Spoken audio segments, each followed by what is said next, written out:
Every day, you rely on buck converters, even if you've never heard the name. They quietly step a higher DC voltage down to the stable voltage your load actually needs.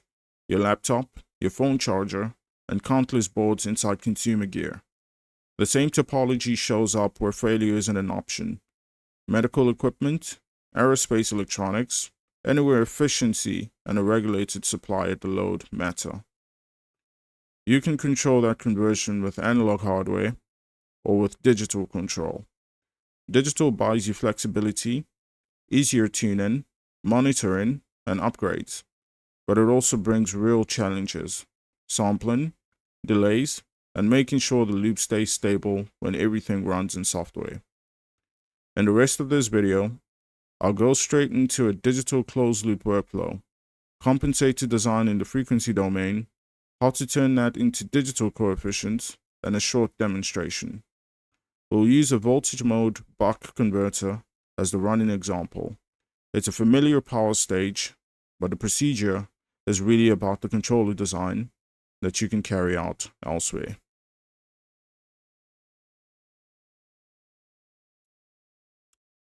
Next, we're going to look into the closed loop controller design for power converters.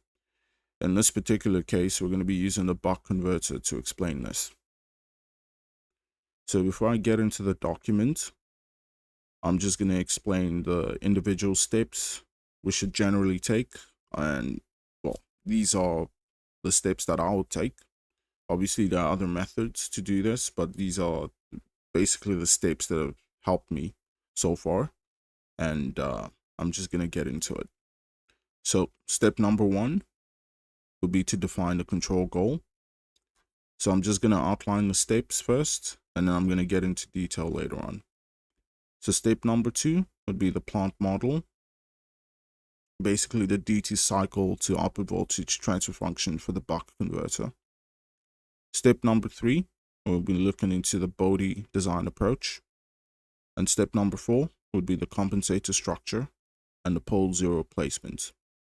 And step number 5 would be the open loop verification. Step number 6 will be the closed loop stability and step response. It's also a form of verification, but in this case, the closed loop verification. Step number 7 will be discretization and generation of the digital coefficients. And step number 8 will obviously be implementation. So I'm going to get started. And it's important to outline the converter parameters that we're going to be dealing with. So I'm just going to go through it. So the first is the inductance. So this is the actual hardware that we're going to be testing with. It's going to be 150 microhenries. The capacitance will be 30 microfarads. The load resistance will range from 8 ohms to 24 ohms. So I'll basically have a switcher to switch between the loads. So the inductor ESR will be 55 milliohms. Capacitor ESR will be 1 milliohms. So because I have 3 capacitors connected in parallel. The output voltage is 12 volts, input voltage 24 volts.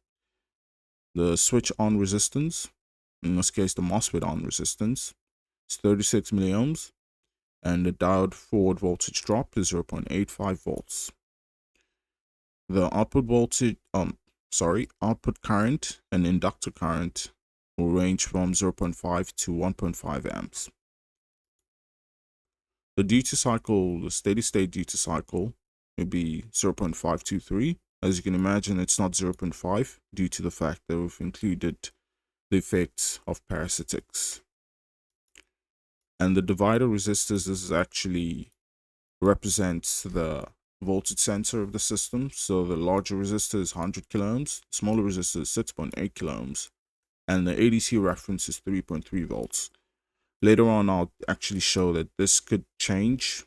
So we're going to be changing this later on, obviously, depending on how,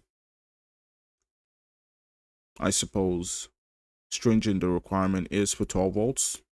How close to 12 volts do we have to get on the output? So we're going to be playing with that later on. And the sensor gain, so this is the divider multiplied by the ADC scaling. So this is effectively what we require on our feedback path. And our switching frequency in this case is 100 kilohertz. And the compensator sampling period is going to be 10 microseconds. So we're going to be updating the duty cycle every 10 microseconds. All right. And now briefly before we carry on into the first step, we have to take a look at the control loop block diagram. So this is basically the buck converter schematic. You have a single MOSFET, a diode, an inductor ESR, capacitor ESR, and the load. So this is the block diagram of the system. Just zoom into it a little bit. We basically have a summation block. The positive end is going to be the reference voltage, and the negative end is going to be the output voltage, obviously modified by the sensor gain. And the error goes into our compensator block, and the output of our compensator block is going to be the duty cycle. So the duty cycle goes into our plant transfer function block, and the output of that is the output voltage, and the cycle repeats itself. It should be noted that throughout this document, I'm going to be using compensator and controller interchangeably because they're pretty much the same. And I'm sure you have heard of PI controllers. So proportional integral controllers is basically an instance of the compensator. So step number 1, this is where we define the control goal. So in this case, when designing a compensator for a power converter, it's best to design in the frequency domain because you effectively have a more robust controller that way. So in this case, we're going to be using the phase margin and the crossover frequency as our parameters. So as you can imagine, this is particularly in the frequency domain, but how do you relate this to the time domain? So effectively, your phase margin determines the shape of your response in the time domain. So effectively, if you have a phase margin that's too high, you'll probably see an overdamped response. And your crossover frequency relates very much to your disturbance rejection, i.e. your settling time.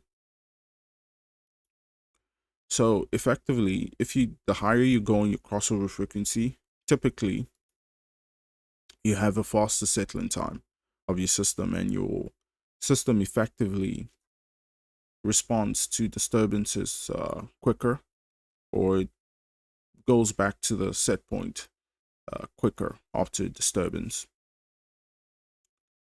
So moving further, generally we typically go for a phase margin for power electronics converters. We choose them to be between 55 degrees and 70 degrees. So when we do the design, we're basically doing it in the analog domain first, and then we convert to the digital domain later on. So you typically want to choose a value a little bit higher than your actual desired phase margin. So in this case, I've chosen one at about 55 degrees. So our actual phase margin in the digital domain will fall at about 45 degrees or so, due to the effects of phase margin erosion when implementing in a digital system. So that's that. And for the crossover frequency, in this example, we've chosen one to be 5 kilohertz. So that's about 20 times less than the switching frequency. So moving on to step number 2, we have to define the plant transfer function of the buck converter. So in this case, that's a duty cycle to the output voltage transfer function. In this video, I will not be getting into, I suppose, the derivation of this transfer function. So this is effectively what the transfer function is going to be. We have the numerator and the denominator, and that's our numerator, and that's our denominator. And as you can see, it takes into account pretty much a duty cycle, the parasitic quantities. And it's important to include the parasitics because it actually affects the system. So you typically don't want to go for a system where all the parasitics are 0, because you're not going to have a representative transfer function, and your coefficients are going to be a little bit off from what's actually accurate. So step number 3, which is going to be the Bode design approach. So designing a transfer function, designing a controller for a power converter using the Bode plot is actually a common technique. There are other methods, but I find this to be quite effective and quite straightforward. So the first thing you want to do is you want to plot the plant transfer function using whichever tool you have. You could use Python, Octave, MATLAB, whatever, whichever is best. So you want to plot the transfer function, and the Bode plot, you want to obtain that. And effectively what you'll have is you have the magnitude plot and the phase plot. So the first thing you want to do after that is you want to mark your desired crossover frequency. In this case, it's 5 kilohertz. So I've marked that point, and effectively what you want to do is you want to mark that point on the gain plot and obviously on the phase plot. And once you mark it on the phase plot, it will effectively tell you what kind of phase compensation you require to actually achieve your desired phase margin. And we effectively use this equation. So this is the phase of the plant, and this is our desired phase margin, and this is the phase compensation required. And this is actually going to make a lot more sense later on. So this is the phase compensation required at our desired crossover frequency. So moving on to step number 4, we're going to have the compensator structure and the pole zero placement. So this is effectively the structure of the compensator. So what we have here is a type 3 compensator, or 3-pole 3-0 compensator. So this is the structure. As you can see, notably we have 0 number 1, 0 number 2, pole number 1, pole number 2, and we have the pole at origin. So next we're going to go into choosing this. I'm going to leave a link to this document in the description so you could go into this in more detail. So the first pole, we're actually going to choose that to be around the ESR, the capacitor ESR. So we're going to place a pole there. So we actually calculated this value to be 5.3 megahertz due to the capacitor ESR value. So depending on your capacitor ESR value, this will determine what this pole should be. And next, I'm going to place another pole at about half of the switching frequency. In this case, the switching frequency is 100 kilohertz. So I'm going to place a pole at half of that frequency, which is about 50 kilohertz. And next, for the zeros, the first zero is going to be pretty straightforward, and that's going to be the resonant. I'm going to place a 0 close to the resonant frequency. So if I go back to the Bode plot, so that notch over there, that's basically our resonant frequency. So you can easily find that value, mark that, and that's going to be your resonant frequency, and you're going to place a pole 0 around that. And now the next 0 and the next pole is actually where things get a little bit interesting, where you sort of have to play around a bit. So in this case, the next 0, I chose that to be not too far from the first 0, which I chose to be 2.3 kilohertz. So I chose one just less than that, so you could sort of play around with that value. So I chose one about 1.69 kilohertz. And next, the final value is effectively going to be your pole at origin. And this value as well, you have to sort of play around with a bit. And so I started with a value about 5 kilohertz. Actually, I started about 4.9 kilohertz and you just move back depending on whether you've achieved your phase margin at your desired crossover frequency. So that's effectively how you decide your pole zero placements. And for this value, to make it a little bit easier, you could just make it a fraction of that. And over here for your pole at origin, you could pretty much start with your desired crossover frequency and just go from there. And effectively what you do after that, I'm just going to go to the next stage, which is the open loop verification. So effectively, after you've chosen your compensator transfer function, so these frequencies, you're going to plug that back into this function. And obviously this is in radians per second, so you have to multiply by 2 pi. And then you would effectively have your compensator transfer function. So once you have that value for your open loop, to verify your open loop, you would effectively multiply that transfer function by your center gain, and then you multiply that by your plant transfer function. And once you do that, you'll be able to verify whether you've achieved your phase margin at your desired crossover frequency. And if you haven't, or you're slightly off, then you'd have to go back and change these two values. You could change the others as well, but they're fairly standard, and they typically, these are good poles and zero placements to have with a buck converter anyway. So you could just play around with that. So next, after doing that, you actually want to verify your closed loop stability and to obtain that step response. So I'm just going to jump right back to the block diagram. So as you can see on your block diagram, you have the VREF. So effectively, what you want to do to verify your closed loop stability, you pretty much want to, I suppose, simplify this block diagram into a single block where you have the VREF coming in and you have the output, the V out. So I typically use Octave to do this, and once you do that, you get a different transfer function and you can just plot that. And so this is the transfer, and this is the closed loop step response of the buck converter. As you can see, it settles on 12 volts. And what this shows is basically the controller I've just designed. It's all right in the frequency domain, and now it's also okay in the time domain. It's not going to go unstable.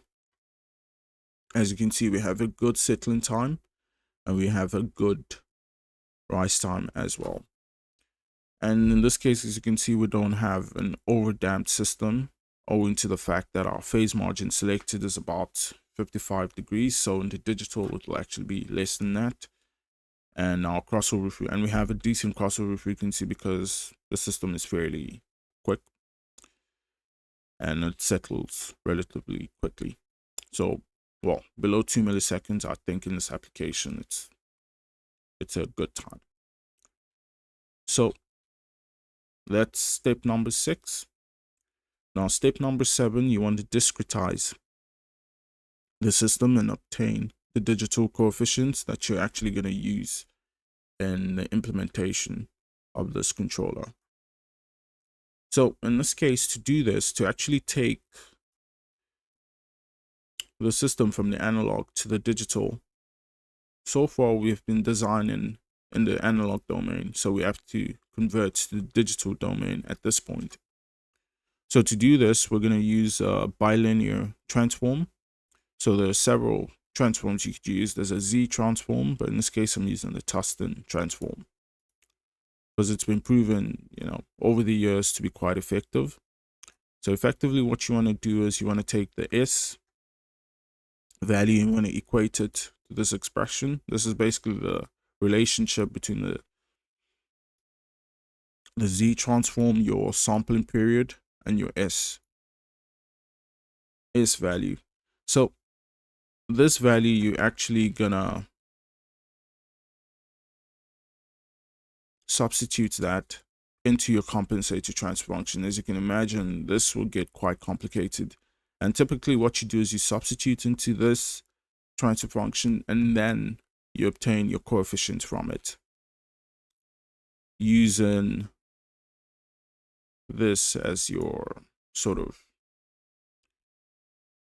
using the z values as a sort of way to determine what your coefficients are. So effectively, for z to the power of -2, whatever the coefficient is in front of that, that's going to be your b2 coefficient or your a2 coefficients. It depends. But anyway, that process is quite cumbersome. So I typically use software to take care of this. And in this case, we're going to be utilizing Octave. So the first thing you want to do is you want to use the C2D function. In Octave, it's a provided function. And you want to take your compensator transfer function. You also want to take your sampling period. You want to specify your approximation method. And you're going to get the digital transfer function. So that's GVD in this case. And you want to decompose that into the numerator and the denominator. And once you do that, you're basically going to get your coefficients. So these are the coefficients we've obtained in this case. And that's 10 micro for a sampling time of 10 microseconds. And the next step will obviously be implementation. And obviously in this case, you could either use code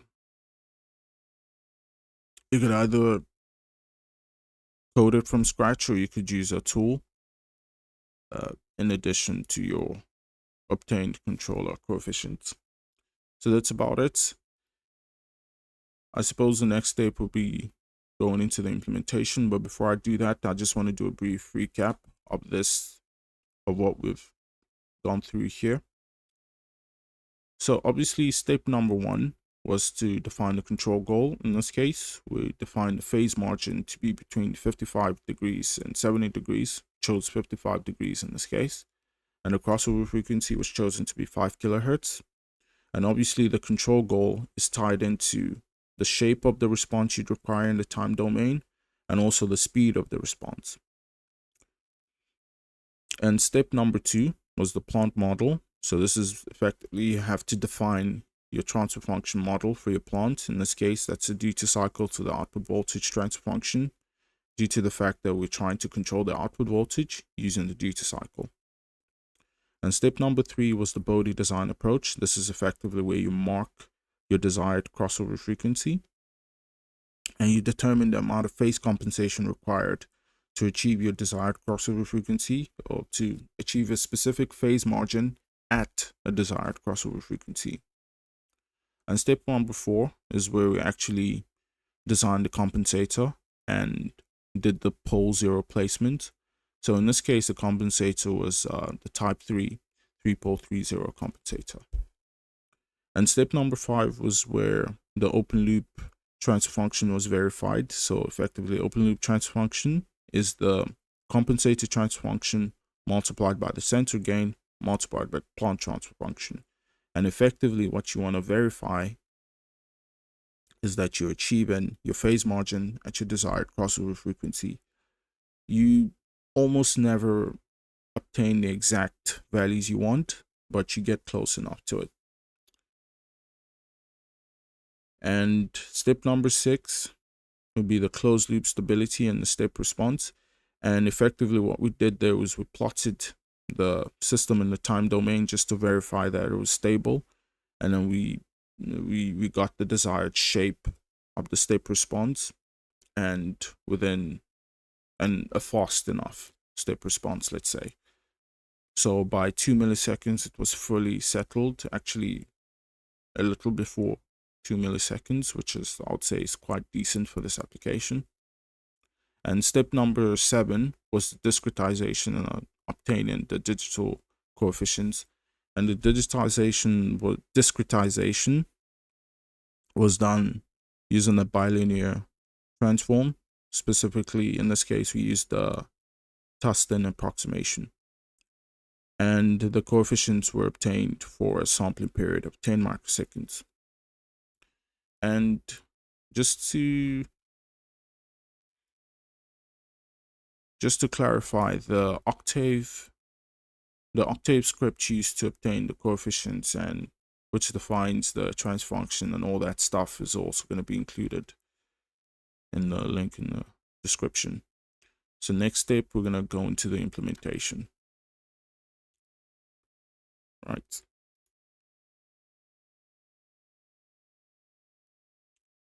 Now to the implementation of the controller. In this case, we're going to be utilizing the STM32 Cube IDE and the NUCLEO-474RE development board. So this development board has been made specifically for this application. So it's made for power electronics. It's got a high-res timer. It's got a very accurate ADC as well. So this is what I'm going to be using. And taking a closer look at the firmware. So you could effectively write this firmware from scratch, but I prefer to use a tool for this. So I'm just going to go ahead and open that. I'm going to go to Chrome. So I typically like to use this dinner in. So I'm just going to go ahead and do ST Microelectronics, the NUCLEO-474RE. So I'm just going to go ahead and type in the converter parameters. So that's basically where I'm going to connect the PWM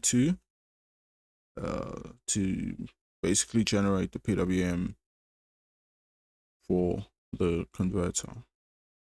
And obviously the ADC input is going to be pin PA0 rather. So I'm just going to go ahead and type in the converter parameters. So just say the minimum will be 22, nominal 24, and the max 26. Output voltage, that'll be 12 volts. Minimum current 0.5, because we stated the maximum or the minimum load is going to be 24 ohms. So that's going to give us an output current of 0.5 amps. Nominal will be 1 amps, and the max will be 1.5 amps. So over to the LC filter plus parasticks. So the inductance in this case 150, capacitance 30, capacitor ESR, that'll be 1 milliohm, inductor ESR, that's 55, the RDS on is 36, and the V forward is 0.85. Now for the Centon, so that's effectively the schematic we're utilizing. I won't be worried about the input. I'm just going to take a look at the output. So the larger resistor is RB, smaller RL. So I'm just going to, the RL value is 6.8, the RB 100, and the resolution, ADC resolution is 12 bits. And the VREF in this case is actually interesting, like I said previously. So it's actually 3.3 by default, but sometimes using 3.3 in the actual implementation does not, I suppose, does not always give us the accurate set point. So sometimes the set point will be like 12.9 for the actual voltage, output voltage will be 12.9 for a set point of 12. So you might want to go higher on this value. So in this case, I'm just going to go about 3.48. And now for the controller configuration. So in this case, it's going to be in manual mode. And yeah, just before I forget, so the converter input parameter, obviously the switching frequency is 100 kilohertz. So it's important to have this. All right, so for the manual coefficients, I'm just going to go ahead and type this in from the generated, well, from the values that we got on the previous step. So just gonna go back. I'm just going to fill this in. It's kind of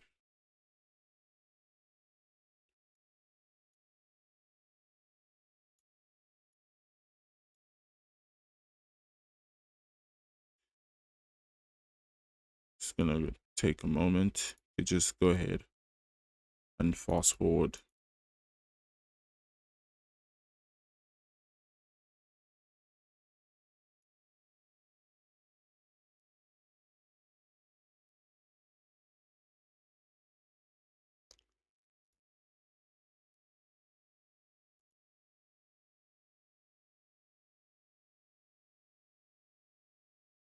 All right, and then A2, this value, and A3, this. All right. So in this case, I'm not for protection and sub starts. I'm not going to be using that in this case. I'm just gonna go ahead to the voltage loop. So those are coefficients. So before I carry on, I'll just go ahead and apply the changes that we've made. But take a look here, the coefficients have been updated. So if I look at the voltage, the Bode plot for the open loop transfer function, just going to take a look at the margins. As you can see there, we have a phase margin and it's slightly less than 5 kilohertz, but I'll be all right. That's the crossover frequency, so that's in radians per second. So the nominal phase margin is about 48, but this is the digital phase margin. So I'm just going to take a look at the step response. As you can see, we have it looking sort of similar to what we saw previously. So it's settling at 12 volts. And next, just going to go ahead and, right. So it's in order pretty much. So I'm just going to go ahead and generate code. So in this case, you have two options to generate the code, right? You could download it as a zip file, or you could just load the project directly into a folder. So I actually prefer to do that. So I'm going to go ahead and generate the code, and I'm going to choose the folder. So in this case, on the desktop, so that's the folder. So you're actually going to put it in the actual folder, and then this is the project. So you have to, so the project is in a different folder, right? So you have to put it in the parent folder, so which is the STM32 control. So I'm going to select that, and it's just downloading that to extracting. So once it's done, I'll just go back to the STM32 cube ID and run that.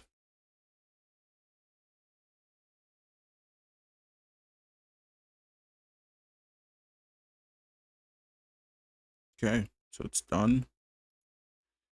So I'm just going to change the view back to the cube ID.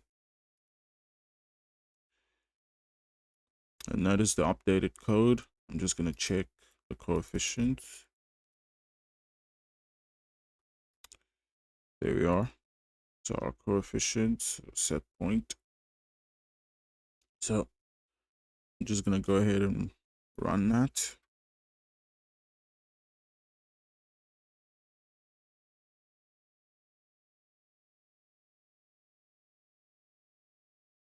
Okay. So it's run completely. I'm going to change the view to the oscilloscope. Okay. So there we are. That's the oscilloscope view. So just a brief description. The yellow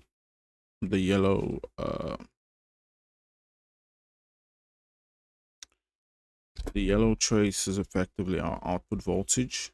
The blue trace is the PWM duty cycle, and the pink trace is the execution time. So we set that once we go into the loop, the control loop, and we clear it once we get out of the loop. It's just a way to keep tabs on the execution time. As you can see, it's 5 microseconds per division, so the execution time is a lot less than 5 microseconds. So I'm just going to go ahead and run this, and as you can see, the blue trace is switching at about 1000 kilohertz. Well, it's actually showing for the execution time, but it applies to the blue trace as well. So I'm just going to go ahead and turn it on. And there we are. We have a voltage of 12.2 volts. And yeah, so that's about it. You can go ahead and change the set point. You can pretty much play around with this. And I'm just gonna change the load. So actually I think I should change the view to visualize that better. Okay, so I'm gonna change the load. As you can see, we saw a step there. I'm gonna change the load again. So I increased. So basically, I'm increasing the load, i.e., so the current draw is increasing. As you can see, we're not seeing much difference in the voltage. So just changing the load again, and there we are. So that's effectively what we have. And I'm just gonna go back to the controller configuration. And in many cases, I actually just prefer to do, and so you can go ahead and change these coefficients. And once you do that, you can just apply and take a look at the margins.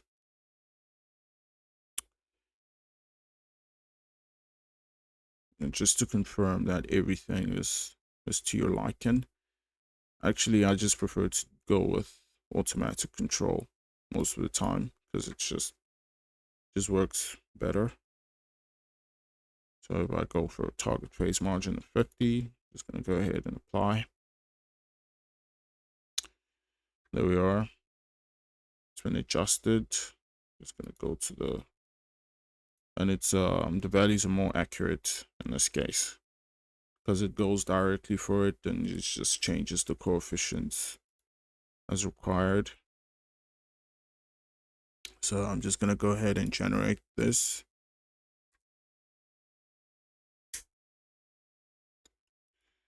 Choose folder. Oh, well, actually the parent folder is what I was supposed to choose. There we are. So it's extracting. So once it's done extracting, I'm just going to run it.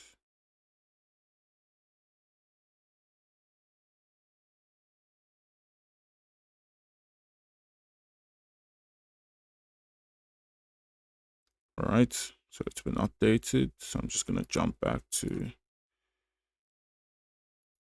mode. You can see our coefficients have been updated. So I'm just going to run it again.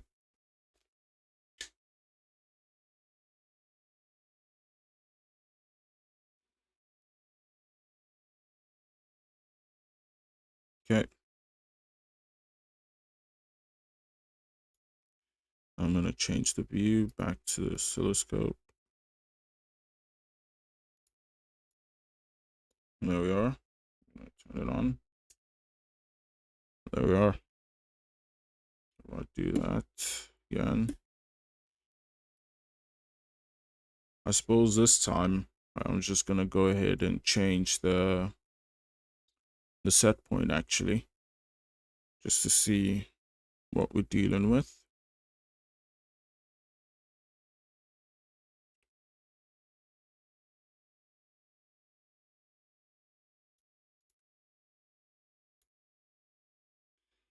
Okay.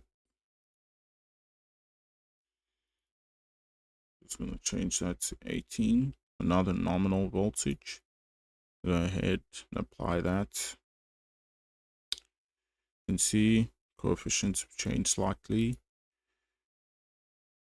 Our body plot, our margins are still in order. And step response, and just take a look. There we are. So it's good. And just going to generate that. Okay. Same process as before.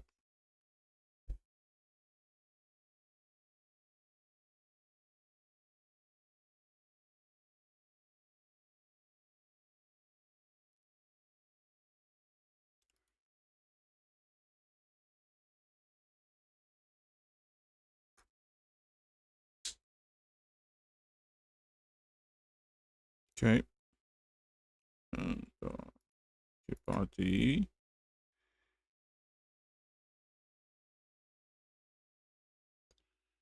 Says the code is loading.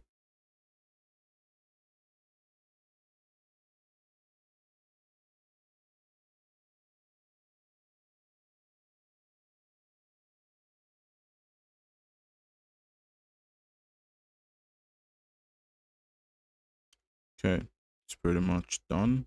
I'm gonna change the view back to oscilloscope. Gonna turn that on. So what we have, there we are, 18 volts.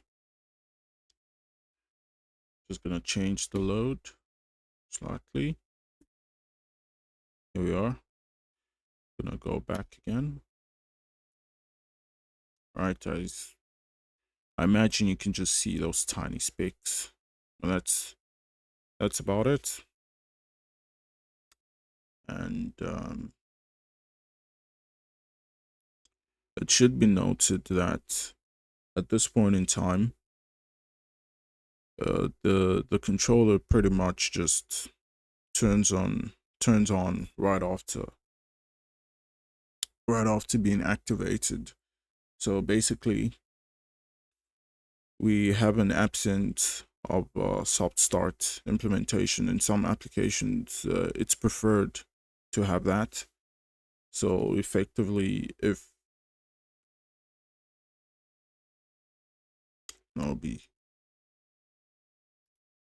something to be implemented, just gonna go ahead and in some cases enable soft start, and in this case, let's say the number of steps, just select the number of steps to be 50 steps, and how long should this time be before it actually gets to the desired set point. So I'll just select that to be 200. It could be less than that, perhaps 60 milliseconds in some cases. Maybe 200 might be a bit excessive, but to just sort of to symbolize what's going on, I'm just gonna go ahead and, oh, actually before I do this, you have to apply before. I'm gonna dismiss and just apply the changes first.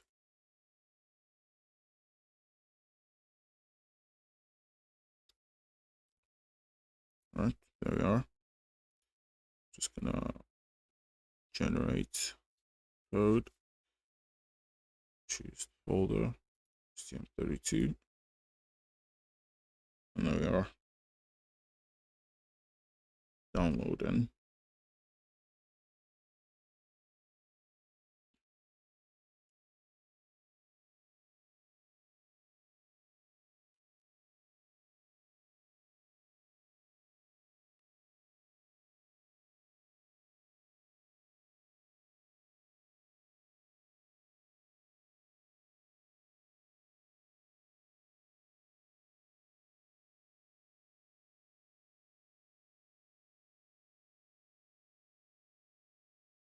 It's gonna take a bit of time. You could just go ahead and skip this section of the video.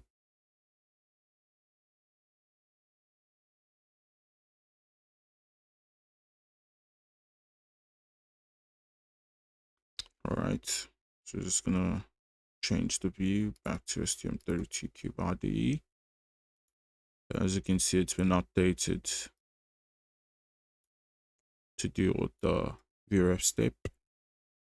Just gonna run that.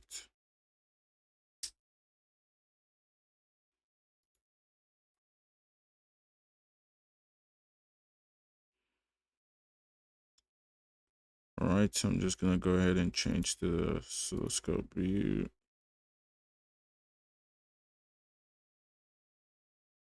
Okay. Just gonna turn it on.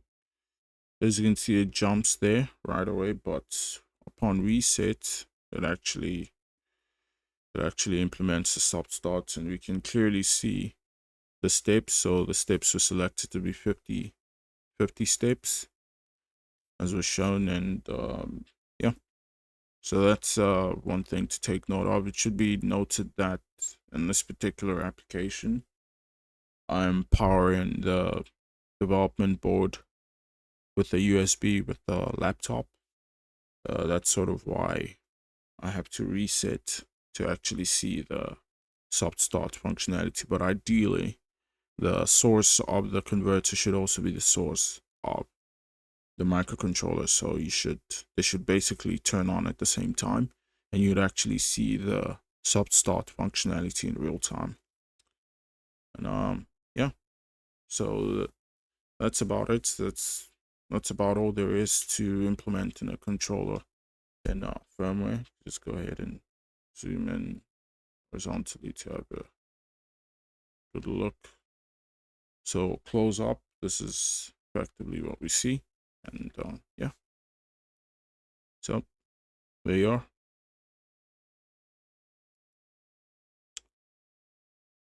So just going back to tool. There are other things you could actually do with it. You could implement protection, under voltage protection, or current protection. But that's beyond the scope of this particular video. You just go ahead, give it a try. And obviously the other topologies, well, some will necessitate you to log in. I pretty much have access to buck boost, and buck boost converters as for the firmware. In this case, I'm utilizing the G474RE, but obviously the Texas also has the Launch XL F280049C package and the F28027F, which you have to log into access. And of course, Microchip has a great development board as well, with this particular microcontroller centered around it. And yeah, so that's about it. And